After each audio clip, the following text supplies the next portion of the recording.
Thank you very much. The EFF policy is the expropriation of land without compensation, and we make no apology about it. It's actually our first non-negotiable cardinal pillar. And the Expropriation Act, as signed now recently by the President, is nowhere closer to that. If anything, it tries to justify the compensation, that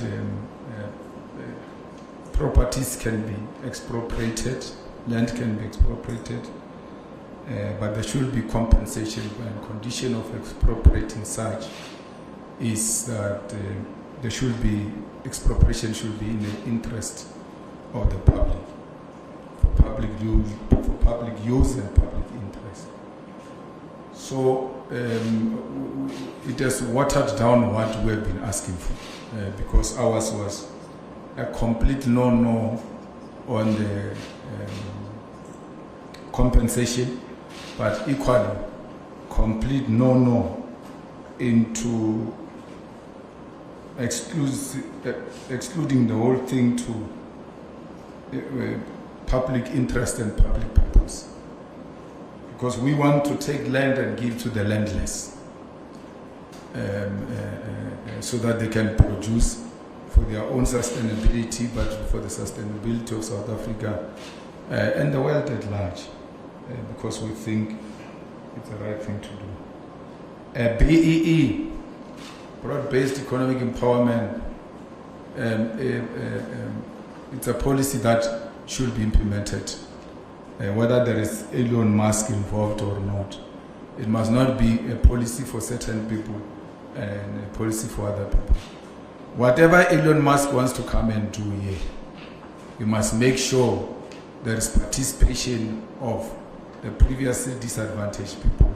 Black people must participate in that transaction. Well, you know, we always put an emphasis that there should be more money into research and innovation if we are to keep up with the AI.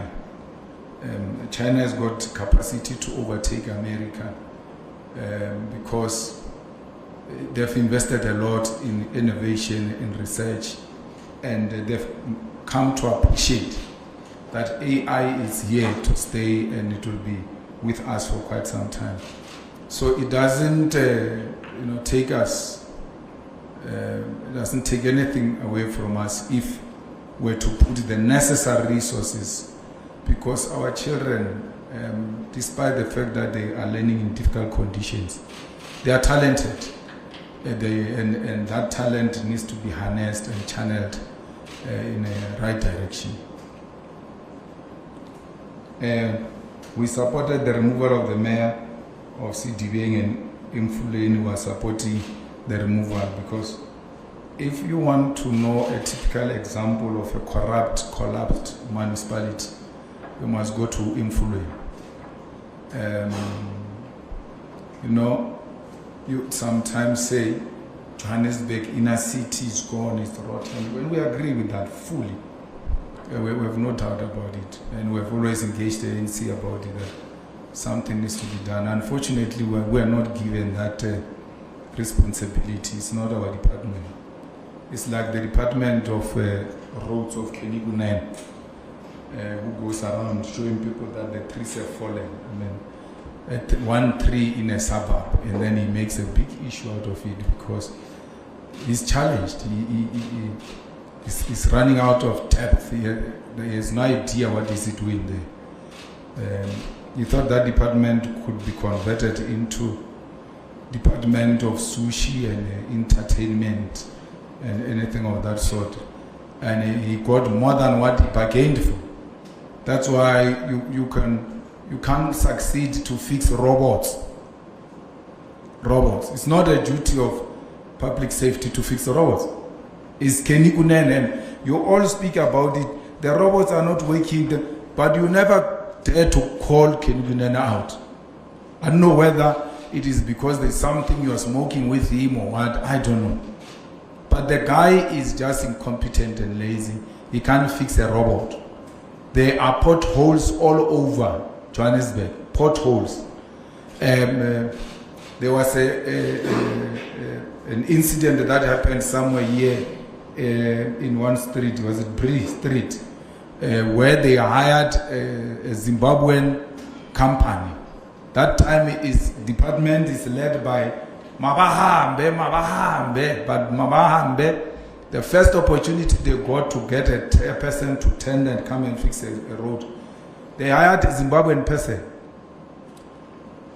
And then they couldn't get anything. They couldn't get that thing done because they weren't taking a lot of money from that guy.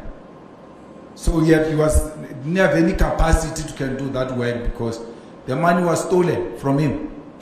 As a result, we still have corrugated ions in the middle of a city center. We're told that that's a site establishment. They are trying to fix something there. So we cannot, even when we are working with these people in one municipality or the other, not be in a good position to call them out and say these ones are corrupt. The ANC comrades are corrupt. You know, each one of those Imfuleni people, if you go and check their petrol claims per month, the lowest is 30,000. We don't spend that, but we travel the whole country. Some of us are worse because we go to Limpopo 3 times before anything happens. So, but we don't spend 30,000. So we're not being an Imfuleni employee with 30,000. Where are you going? God, Imfuleni is just here. Where are you going? Clearly, they found some creative way of getting money out of that petrol, and then they are inflating prices and then getting something in return. That municipality, if anything,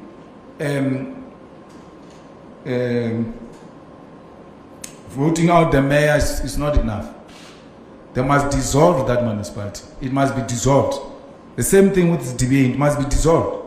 And then we go into an election and let the voters have a choice to elect them again. You know, municipalities get dissolved, we come back with the same crop of people. There is no problem. We must never get tired, because the communities must know that as long as they are not getting it right, they are not going to be left out of it until a solution is found. So to try and fix it amongst ourselves as politicians is not working. So let's go back to the electorate and say the outcome did not give us what is desirable when it comes to service delivery, and then let's go back. So our call will be that Imfuleni must be dissolved. But if the motion goes in tomorrow, we will vote against that mayor of the ANC. You could have seen the KZN deployment is way bigger than any other deployment in any other provinces, because we take what happened there very serious, and we want to turn the things around. And we think that the people that we have sent there are ready for that task, and they can change the political sphere. All you need in KZN is a political willingness to work hard for the EFF, and it will turn around. Politics are like that. They are not static. They change from time to time. Depending on the kind of work you do, you can tilt the balance of forces to be in your favor. And that's what we're going to do. We're actually going to become permanent residents of KZN from time to time. We're going to make sure we go there to give our comrades support. Look at our comrades in that municipality. What is it called? Where they arrested Monges. Mhlatuzi, they arrest Mongezi and the other comrades, our provincial chairperson and the other comrades. Because they are demanding, rightfully so, that there are people who are expelled from the EFF but yet they are still in the municipality as councillors. Why? Because they are voting with IFP, and the mayor is IFP, the municipal manager is IFP, so they're like, no, we can't remove these people because we need these votes. So when we say, but this is corruption, this is not acceptable, they say, no, we have a problem. Then they arrest Mongezi, our provincial chair, this morning. He goes to court. He gets arrested with our regional secretary, who is a lawyer. He goes to court. The magistrate comes there and says, no, I can't proceed with this case. I know this guy who is accused. Therefore, I'm conflicted. Then he leaves. They sleep inside the cells. The following day, they bring a different magistrate who is briefed that these are the accused, this is the situation, and all of that. That magistrate goes in there. He says, when he arrives, that first one even said, I'm leaving because I was intimidated by a police officer. The second one says, no, I'm also conflicted. I know this guy. What they say, okay, fine. You may not deal with this guy's issue, but these ones you don't know them. So they've got their own individual right. You can release them and refuse with this one that you don't know. You don't want. No. Let's adjourn and let me talk to my superiors. Then he calls the superior in Durban. They say, no, you can't deal with that matter. Leave it. Our comrades sleep in the holding cells for 2 nights. And the following, after we made noise and called everywhere else and say, but there is no such a thing. We're being arrested, many of us, at times. But we've now been subjected to such a thing. The bail was not even dealing with the merits of the case to a point where you can say, I'm conflicted. You can just do the bail and then tell your superiors that I can't proceed with that case because I'm conflicted. So there was a coordinated arrangement to try and frustrate the EFF in Mutatuzi, and the magistrate found themselves at the center of that nonsense. We are going to complain to Magistrates Commission so that that conduct can be taken up. So KZN, we are going to work there, and we are going to make sure we turn the things around.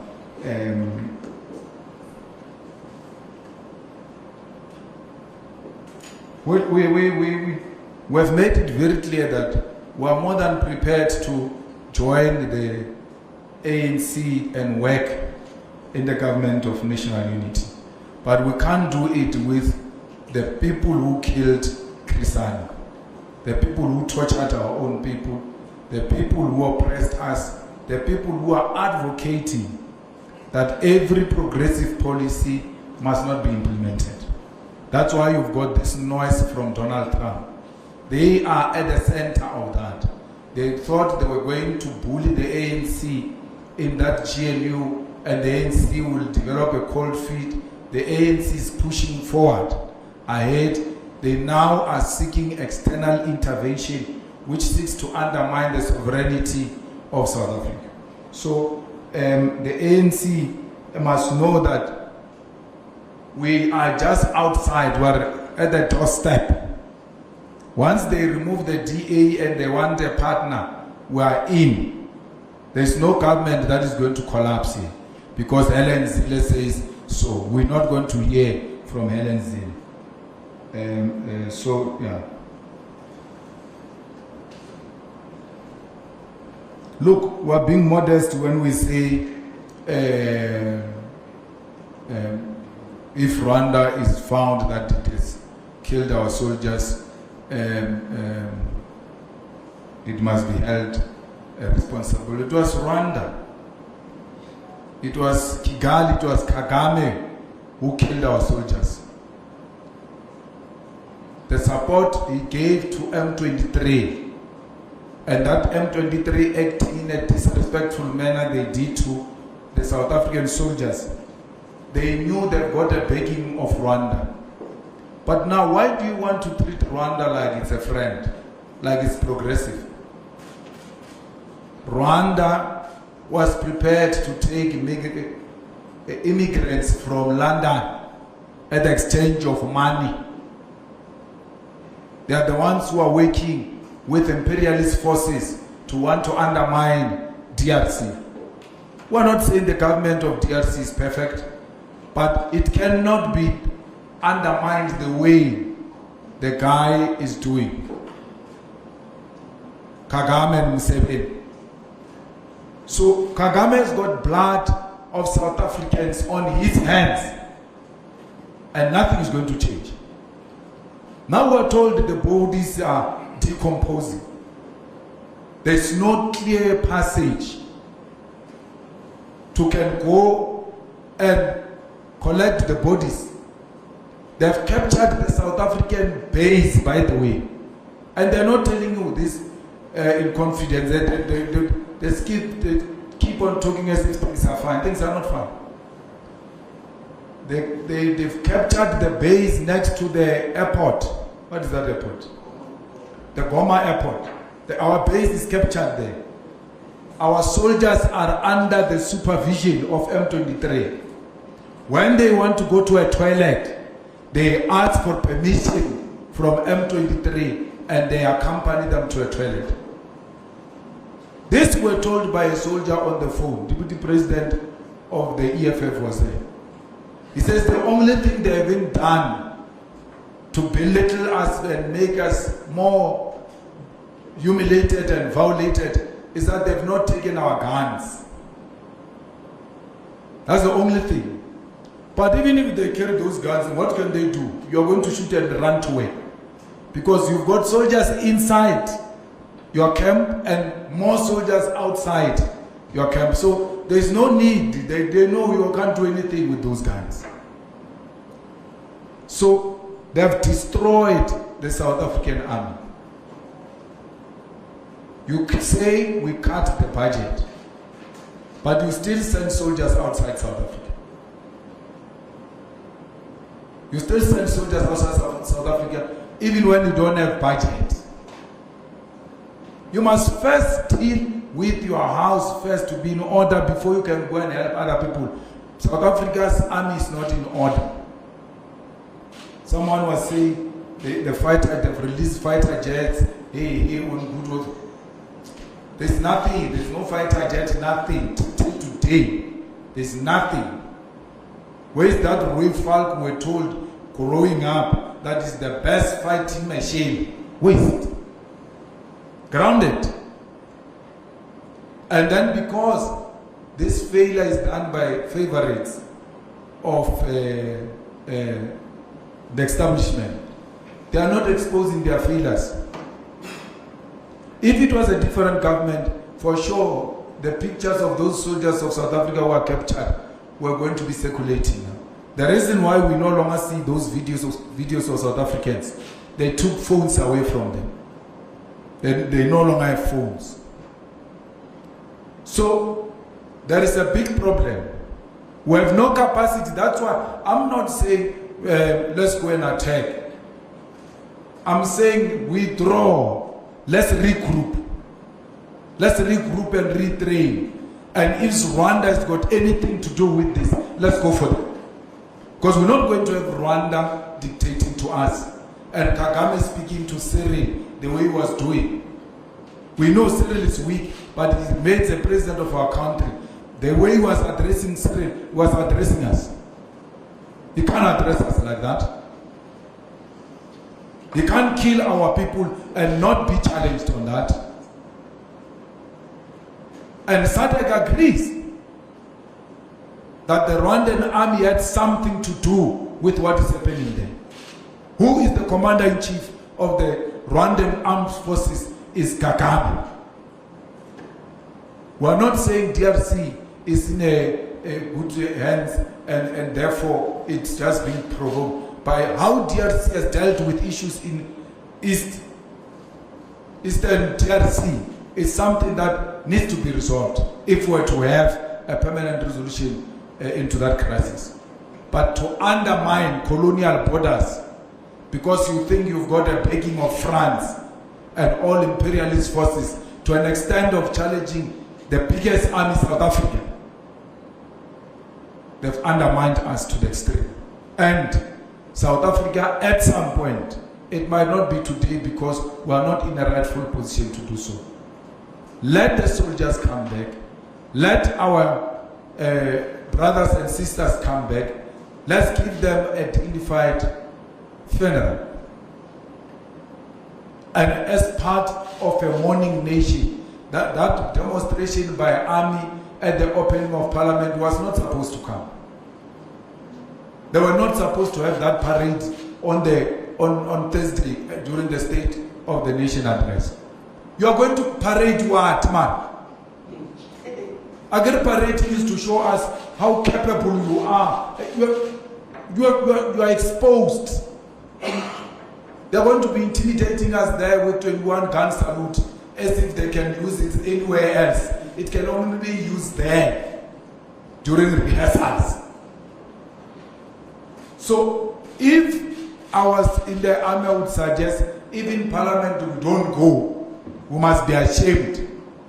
The only way we are going to reclaim our dignity is by receiving those dead bodies, bringing back the soldiers, giving the dead bodies a dignified send-off, and regrouping and retraining and putting a very strong team that will go back and reclaim South Africa's place in the continental politics, because as things stand, we're a joke.